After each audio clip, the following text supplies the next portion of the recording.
नमस्कार, देवभूमि समाचारों में आप सभी का स्वागत है। मैं प्रियंका मलिक हाजिर उत्तराखंड की तमाम छोटी बड़ी खबरों के साथ। लेकिन सबसे पहले नजर इस वक्त की हेडलाइंस पर। हल्द्वानी की आभार रैली में युवाओं के लिए सीएम धामी की बड़ी घोषणा। समूहगात की भर्ती परीक्षा में नहीं होगा इंटरव्यू, एग्जाम रिजल्ट के बाद सीधे होगी नियुक्ति।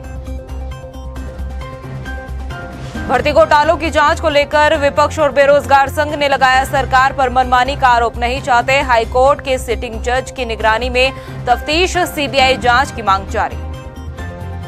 रामनगर में G20 शिखर सम्मेलन की तैयारियां तेज। सीएम धामी बोले, सम्मेलन की अध्यक्षता उत्तराखंड को मिलना सौभाग्य की बात, लोकल टू ग्लोबल की दिशा में बढ़ने का मौका। साल भर में 100% बजट खर्च करने में फिसड्डी साबित हुए राज्य के कई बड़े विभाग। सरकार के सुस्त सिस्टम पर उठ रहे सवाल, बजट निपटाने की पुरानी रीत बरकरार। हेडलाइंस के बाद बुलेटिन की शुरुआत बड़ी खबर के साथ। हल्द्वानी में आभार रैली के दौरान मुख्यमंत्री पुष्कर सिंह धामी ने युवाओं के हक में एक बड़ा ऐलान किया है। जी हां, समूहगात की भर्ती परीक्षाओं को लेकर सीएम धामी ने यह बयान दिया है, जिसमें मुख्यमंत्री ने कहा कि अब समूहगात की परीक्षाओं में इंटरव्यू व्यवस्था को खत्म किया जाएगा। जी हां, ये बयान हल्द्वानी के एक कार्यक्रम के दौरान ही सीएम धामी ने दिया है, जिसमें अब बताया जा रहा है कि अब समूहगात की जो इंटरव्यू हुआ करते थे भर्ती परीक्षाओं में, अब उस व्यवस्था को खत्म कर दिया जाएगा। इसके साथ ही ये भी बताया जा रहा है कि जेई पदों के लिए भी इंटरव्यू व्यवस्था खत्म हो सकती है। सीएम धामी का कहना है कि युवाओं के हक में ही ये फैसला लिया गया है। युवाओं के भविष्य को संवारने के लिए राज्य सरकार प्रतिबद्ध है और युवाओं के हक में लगातार कई बड़े फैसले भी भाजपा सरकार ले रही है। उत्तराखंड में नकल विरोधी कानून लागू होने के बाद बीजेपी युवा मोर्चा की तरफ से हल्द्वानी में आभार रैली निकाली गई, जिसमें हजारों युवा कार्यकर्ताओं के साथ ही सूबे के मुखिया पुष्कर सिंह धामी भी शामिल हुए। मुख्यमंत्री पुष्कर सिंह धामी ने युवाओं को संबोधित किया और उनके उज्जवल भविष्य के लिए लगातार इसी तरह के बड़े फैसले लेने का भी आश्वासन दिया है। इस कार्यक्रम में केंद्रीय राज्य मंत्री अजय भट्ट, कैबिनेट मंत्री सौरभ बहुगुणा समेत कई विधायक मौजूद रहे। सारी परीक्षाएं अब नकल विहीन होंगी, सारी परीक्षाएं नकल विहीन होंगी, पारदर्शिता के साथ होंगी, क्योंकि नकल अध्यादेश अब यहाँ पर लागू हो गया है और हमारे छात्रों में, छात्राओं में, नौजवानों में एक उत्साह का वातावरण है। पूरे प्रदेश के अंदर हम जहाँ भी जा रहे हैं, लोग नकल विरोधी कानून का समर्थन कर रहे हैं और आगे आ रहे हैं और जितनी परीक्षाएँ हैं उन परीक्षाओं में भी बड़ी संख्या में भाग ले रहे हैं। हमारा स्पष्ट मत है कि आप जो हमारे नौजवान प्रतियोगी परीक्षाओं में भाग लेने वाले हैं, उनकी प्रतिभाओं के आधार पर, उनकी योग्यता के आधार पर, क्षमता के आधार पर पारदर्शी सबका। वहीं धामी सरकार ने उत्तराखंड अधीनस्थ सेवा चयन आयोग की 4 और उत्तराखंड राज्य लोक सेवा आयोग की 3 भर्ती परीक्षाओं की जांच हाईकोर्ट की सिटिंग जज की निगरानी में कराने का फैसला लिया है, जबकि बेरोजगार संघ और विपक्ष लगातार भर्ती धांधली में सीबीआई जांच कराने की मांग कर रहा है। बेरोजगार संघ का आरोप है कि सरकार से सीबीआई जांच की मांग की गई थी, मगर अब सरकार उन पर दूसरे फैसले थोप रही है। विपक्ष ने भी सरकार के इस फैसले पर सवाल उठाए हैं। तो आप इतिहास उठाकर देख लो, चाहे हिमाचल प्रदेश का देख लो, चाहे आप जो है दूसरे अन्य राज्यों का देख लो, जहां पर सीबीआई जांच हुई है वहां पर परीक्षाएं निरंतर होती रही हैं। तो ये मुख्यमंत्री की गलतफहमी है जो वो बेरोजगारों को गुमराह कर रहे हैं। और हमारी मांग आज भी यहीं पर है, यही कायम है कि सीबीआई जांच पर हम अडिग हैं। उसके लिए हमारा आंदोलन रुका नहीं है, आंदोलन जारी रहेगा। जो ये सोच रहे हैं कि बेरोजगार संघ का आंदोलन टूट चुका है, उनके लिए हम कहना चाहते हैं कि बिल्कुल नहीं, आंदोलन जारी रहेगा और बहुत जल्द इसके आगे की रणनीति हम बनाएंगे। आधा अधूरा निर्णय है। हमने कहा था सीबीआई की जांच हाई कोर्ट के सिटिंग जज की देखरेख में हो, क्योंकि स्टेट की जो हमारी ये डिपार्टमेंट्स हैं इन पर भरोसा नहीं किया जा सकता, क्योंकि सफ़ेद पोश नेताओं की बात आई है। एस राजू ने जिस दिन इस्तीफा दिया, उसने आरोप लगाया था कि सफ़ेद पोश नेता जांच नहीं होने देना चाहते, और अब गोपन के अधिकारी पकड़े गए हैं। बीजेपी की गवर्नमेंट है, बीजेपी का मंडल अध्यक्ष पकड़ा गया है, बीजेपी का जिला पंचायत सदस्य पकड़ा गया है, तो ये मामला और गंभीर हो जाता है। हम स्टेट एजेंसीज पर कैसे भरोसा कर सकते हैं?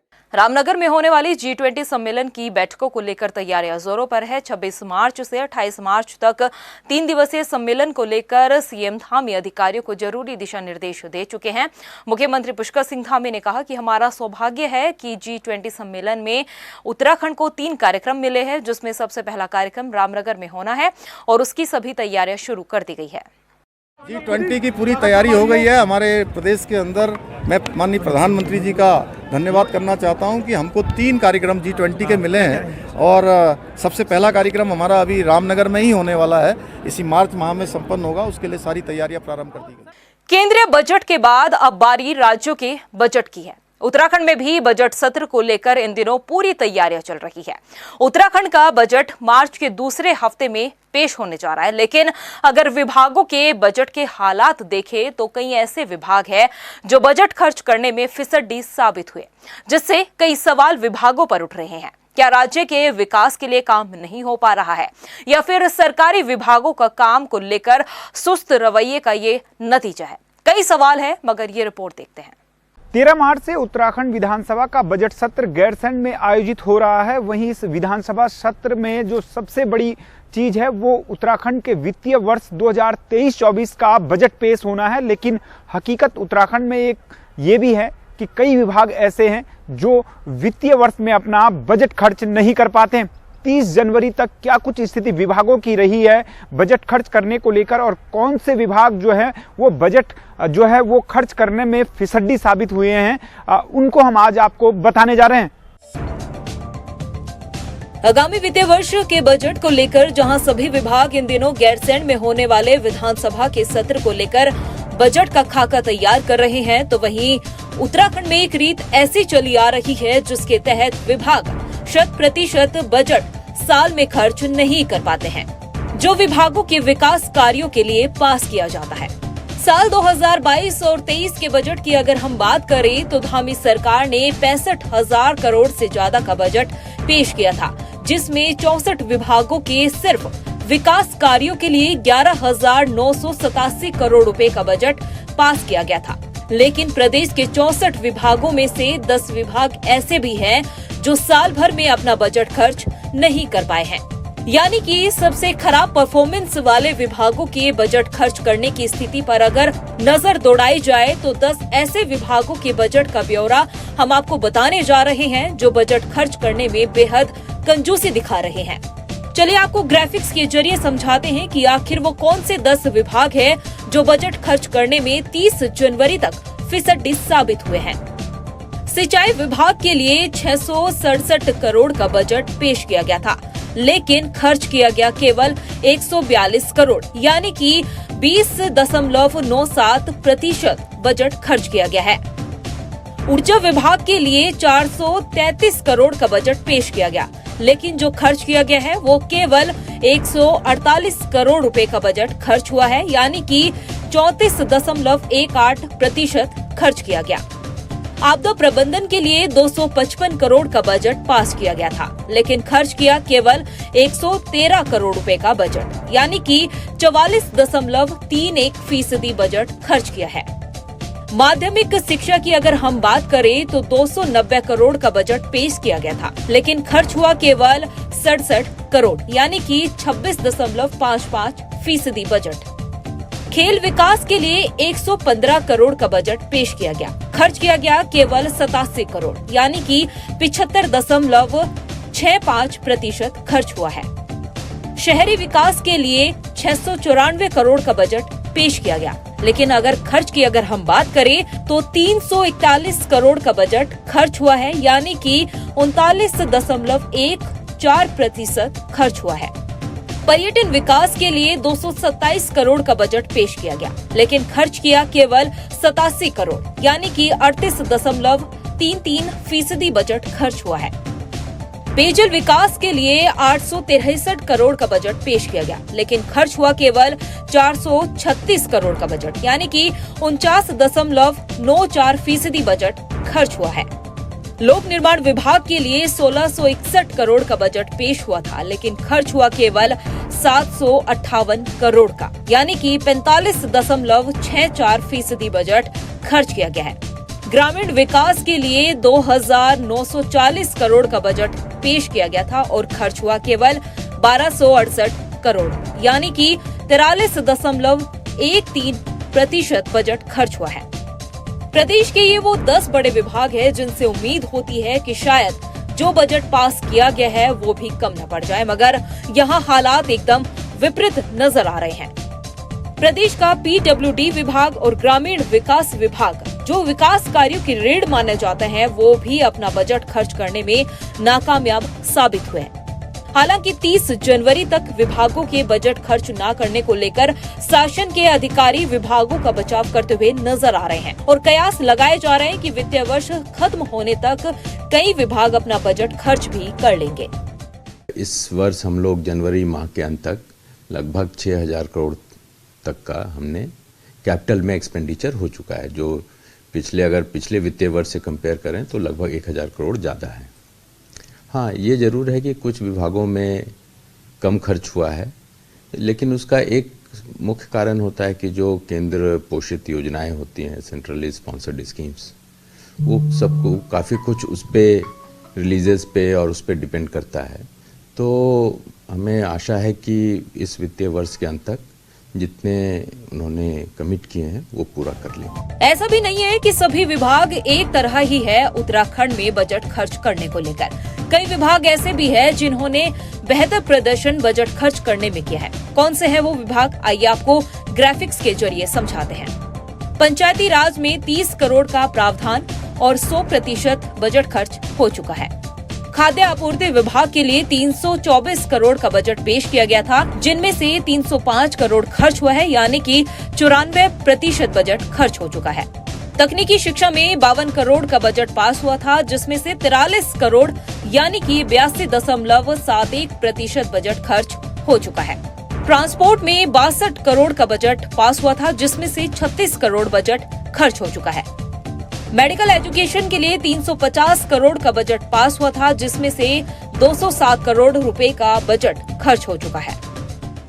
30 जनवरी तक बजट खर्च को लेकर जहां कई विभागों की परफॉर्मेंस बेहतर है, तो कई ऐसे विभाग भी हैं जो अपना बजट 30 जनवरी तक खर्च नहीं कर पाए हैं। ऐसे में उम्मीद की जा रही है कि कुछ हद तक 31 मार्च तक इस बजट खर्च करने में ये विभाग बेहतर परफॉर्मेंस करें। लेकिन सवाल यही उठता है कि आखिरकार हर साल ऐसा क्यों होता है जब कई विभाग अपना 100% बजट खर्च नहीं कर पाते हैं।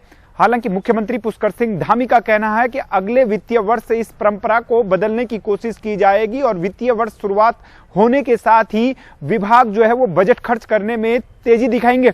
ऐसे में कितना असर मुख्यमंत्री पुष्कर सिंह धामी के इस निर्णय का होता है, ये तो आने वाले समय में ही पता चलेगा। उत्तराखंड के विभागों के बजट खर्च के हालात तो हम आपको दिखा चुके हैं, मगर राज्य में एक रीत पुरानी चली आ रही है कि साल के अंत में ही बजट खर्च करने की बात कही जाती है, यानी कि साल के अंत में ही बजट निपटारे को लेकर बातें होने लगती है। अब बजट खर्च को लेकर जो परंपरा चली आ रही थी, उम्मीद की जा रही थी कि धामी सरकार में ये परंपरा बदली जा सकेगी, मगर ऐसा नहीं हुआ। ये रिपोर्ट देखिए। उत्तराखंड में जहां एक तरफ बजट सत्र को लेकर तैयारी चल रही है, तो वहीं पिछले साल का बजट कई विभाग अभी तक खर्च नहीं कर पाए। उम्मीद की जा रही थी कि बजट खर्च को लेकर जो परंपरा चली आ रही है, धामी सरकार में वो बदल जाएगी, मगर ऐसा नहीं हुआ। दरअसल उत्तराखंड में एक पुरानी रीत चली आ रही है कि विभाग 100% बजट साल में खर्च नहीं कर पाते हैं, जो उनके विकास कार्यों के लिए पास किया जाता है, जिसकी वजह से ना तो विकास कार्यों को रफ्तार मिल पाती है और न ही आम जनता को मूलभूत सुविधाएं।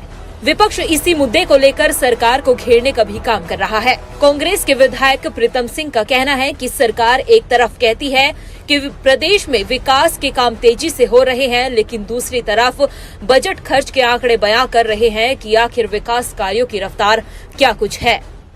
देखिए, ये रीत सही नहीं है कि चालू वित्त वर्ष में जो है बजट विभाग खर्च नहीं कर पा रहे हैं और सरकार कहती है कि डबल इंजन की सरकार है और हम पूरी गति के साथ प्रदेश का विकास करने का काम करेंगे। तो जब बजट खर्च नहीं होगा तो विकास कहाँ से होगा? तो ये तो प्रश्न चिन्ह जो है सरकार पर खड़ा होता है। वहीं मुख्यमंत्री पुष्कर सिंह धामी का कहना है कि अभी तक ऐसे देखने में आता रहा है कि वित्तीय वर्ष की समाप्ति पर ही विभाग बजट खर्च करते हैं, लेकिन अब आगे से विभागों को निर्देश दिया जाएगा कि चालू वित्तीय वर्ष के शुरू होने के साथ ही विभाग बजट खर्च करे ताकि विकास के कामों में तेजी आ सके। अभी पिछले सालों में ये सामने आया था कि बजट जो है अंतिम 2-3 महीनों में ही खर्च होता है, तो इसकी एक निरंतरता रहनी चाहिए कि बजट जो है वित्तीय वर्ष के प्रारंभ होने से पहले ही महीने से ये क्रम शुरू हो जाए और निरंतरता से बजट पूरा जिसके लिए रखा गया है उस काम में पूरा का पूरा जो है वो खर्च हो और विकास के काम तेजी से आगे बढ़े। ऐसे में देखना यही होगा कि आखिरकार मुख्यमंत्री पुष्कर सिंह धामी जो निर्देश अब विभागों को देने जा रहे हैं कि वित्तीय वर्ष की शुरुआत में ही बजट खर्च करने में तेजी दिखाई जाए, उसका असर धरातल पर कब तक नजर आएगा। उत्तराखंड सरकार कोयला उत्पादन करने वाले राज्य झारखंड, छत्तीसगढ़ और उड़ीसा में पावर प्रोजेक्ट लगाने जा रही है। ऊर्जा सचिव ने बताया कि राज्य सरकार पावर प्लांट लगाने की तैयारी कर रही है। ऊर्जा सचिव के मुताबिक हाइड्रो पावर प्रोजेक्ट की सीजनल होने के कारण कोल बेस्ड पावर प्रोजेक्ट लगाने का राज्य सरकार ने ये फैसला लिया है। कोयला उत्पादन प्रदेशों में लगेंगे पावर प्रोजेक्ट ग्रिड को स्टेबल करने और बिजली की दिक्कत से बचने के लिए कोल बेस्ड पावर प्लांट लगाने की तैयारी की जा रही है। तो ये एक थॉट प्रोसेस ये आई थी कि हमको कुछ कोल बेस्ड पावर प्लांट्स भी लगाने चाहिए। उसके लिए डिसीजन लिया गया है कि हम जिन स्टेट्स में कोल माइंस हैं उन्हीं स्टेट्स में जाकर के हम लोग प्लांट लगाएंगे। हम उत्तराखंड में ना लगा करके यूजेवीएनएल अपने थर्मल पावर प्लांट को जो जहां कोल रिजर्व्स हैं वहां पर लगाएगा, क्योंकि कोल की ट्रांसपोर्टेशन में काफ़ी खर्चा पड़ेगा, बिजली की ट्रांसपोर्टेशन सस्ता है, इसलिए हम लोग वहां लगाएंगे। इनफैक्ट अभी हम THDC के साथ एक जॉइंट वेंचर बना रहे हैं, तो ये जॉइंट वेंचर कंपनी भी बहुत जल्दी लॉन्च होने वाली है। राजधानी देहरादून में उत्तराखंड पावर कॉर्पोरेशन ने बिजली चोरी के मामले में उपभोक्ताओं की शिकायत पर औचक निरीक्षण किया। चेकिंग के दौरान कई उपभोक्ता बिजली चोरी करते हुए रंगे हाथों भी पकड़े गए। UPCL की अधिशासी अभियंता पूजा रानी ने बताया कि बिजली चोरी को रोकने के लिए कवायद तेज है। बिजली चोरी कर रहे उपभोक्ताओं पर कार्रवाई की जा रही है। एक्चुअली ये हमारी रूटीन चेकिंग है जो भी हमारी चल रही है ना, और अगर हमें सूचना के आधार पर अगर कहीं पाया जाता है कोई भी कि लाइन हमारी डायरेक्ट है या कुछ भी है या कोई मिसयूज ऑफ टैरिफ में वर्क हो रहा है तो उसको हम जांच के लिए जाते हैं। तो यहाँ पर हमने आके अपनी जांच की, तो भी इसके आधार पर जो है डायरेक्ट कनेक्शन पाया गया, तो इसी के आधार पर हम अपनी जांच कर रहे हैं। वहीं पौड़ी जिले में ग्रामीण सड़क रेल परियोजना के निर्माण कार्यों पर सवाल उठा रहे हैं। ग्रामीणों का आरोप है कि रेल परियोजना के चलते सड़कें खस्ताहाल हो रही है। रेल परियोजना के निर्माण कार्यों के दौरान सड़क पर चल रहे मलबे से भारी डंपर सड़कों को नुकसान पहुंचा रहे हैं। वहीं लोक निर्माण विभाग सड़क को कई दफा दुरुस्त भी कर चुके हैं, बावजूद इसके सड़कें क्षतिग्रस्त है। कार्य स्टार्ट हुआ है उस समय से ये रोड खराब हो चुकी है। इसमें फिसलन, टू व्हीलर तो ऐसे फिसलते हैं जैसे कि मतलब चोट फटाक लगेगी, तो बहुत दिक्कतें हो रही है इस रास्ते पे। गाड़ियों की भी दिक्कत है, 4 व्हीलर की, छोटी गाड़ियों की भी, उसमें भी नुकसान होता है काफ़ी। देखिए ये जो रोड है ये उपरडा से लेके और खंदूखाल मुछेरी तक जाता है, और एक जो रोड है वो अरकनी बैंड से लेके और जनासू तक जाता है। लगभग 10 से 11 किलोमीटर का ऐसा क्षेत्र है जिसमें अभी वर्तमान में रेलवे का काम चल रहा है और उसमें भारी वाहन चल रहे हैं। भारी वाहन चलने के कारण काफ़ी रोड डैमेज है। पद्मश्री से सम्मानित चढ़दीकला टाइम टीवी के चेयरमैन जगजीत सिंह दर्दी जी की माताजी सरदारनी हरबंस कौर का निधन हो गया है। सरदारनी हरबंस कौर के निधन से चढ़दीकला टाइम टीवी के परिवार में शोक की लहर है। स्वर्गीय सरदारनी हरबंस कौर चढ़दीकला टाइम टीवी के ग्रुप की हमेशा प्रेरणा रही है। उनका अनुभव और मार्गदर्शन चढ़दीकला परिवार को नई ऊंचाइयों पर पहुंचाता रहा। उनका जाना चढ़दीकला टाइम टीवी के लिए अपूर्णीय क्षति है। चढ़दीकला ग्रुप स्वर्गीय सरदारनी हरबंस कौर को भावपूर्ण श्रद्धांजलि अर्पित करता है। प्रदेश की खबरों में इतना ही, फिर हाजिर होंगे कुछ खास खबरों के साथ। तब तक के लिए मुझे दे इजाजत, नमस्कार। हल्द्वानी की आभार रैली में युवाओं के लिए सीएम धामी की बड़ी घोषणा। समूह की भर्ती परीक्षा में नहीं होगा इंटरव्यू, एग्जाम रिजल्ट के बाद सीधे होगी नियुक्ति। भर्ती घोटालों की जांच को लेकर विपक्ष और बेरोजगार संघ ने लगाया सरकार पर मनमानी का आरोप। नहीं चाहते हाईकोर्ट के सिटिंग जज की निगरानी में तफ्तीश, सीबीआई जांच की मांग जारी। रामनगर में G20 शिखर सम्मेलन की तैयारियां तेज। सीएम धामी बोले, सम्मेलन की अध्यक्षता उत्तराखंड को मिलना सौभाग्य की बात, लोकल टू ग्लोबल की दिशा में बढ़ने का मौका। साल भर में 100% बजट खर्च करने में फिसड्डी साबित हुए राज्य के कई बड़े विभाग। सरकार के सुस्त सिस्टम पर उठ रहे सवाल, बजट निपटाने की पुरानी रीत बरकरार।